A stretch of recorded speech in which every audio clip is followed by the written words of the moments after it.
கோவையில் ஜனநாயகன் திரைப்படம் ரிலீஸ். திரைப்படத்திற்கு ரசிகர்கள் உற்சாக வரவேற்பு.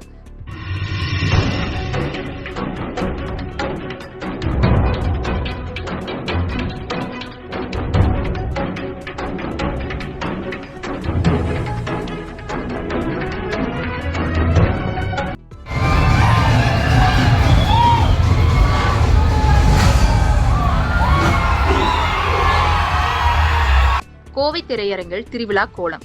தற்போதைய தமிழ்நாட்டின் முதலமைச்சரும் பிரபல நடிகரும் தமிழக வெற்றிக் கழக தலைவருமான விஜய் அவர்களின் நடிப்பில் உருவான ஜனநாயகன் திரைப்படம் இன்று திரையரங்குகளில் வெளியாகி ரசிகர்கள் மத்தியில் பெரும் வரவேற்பை பெற்று வருகிறது. கோவையில் உள்ள திரையரங்கில் இன்று காலை 9 மணி காட்சியாக ஜனநாயகன் திரைப்படம் திரையிடப்பட்டது. திரையரங்கின் நுழைவாயில் முதல் திரையரங்கின் உட்பகுதி வரை ரசிகர்களின் ஆரவாரமும் உற்சாக கூச்சலும் விண்ணை தொடும் வகையில் அமைந்தது. கோவை நகரில் இத்திரைப்பட காட்சி ரசிகர்களுக்கு ஒரு பெரிய திருவிழா அனுபவமாகவே மாறியுள்ளது. இந்த திரைப்படத்தை காண தமிழ்நாடு அரசின் பிற்படுத்தப்பட்டோர் நலத்துறை அமைச்சர் சம்பத் அவர்கள் திரைப்படத்தை காண வருகை புரிந்தார். கண்ட ரசிகர்கள் மிகுந்த மகிழ்ச்சியுடன் உற்சாகம் அடைந்தனர். தமிழ் நியூஸுக்காக ஒளிப்பதிவாளர் எம். தினேஷ்குமார்.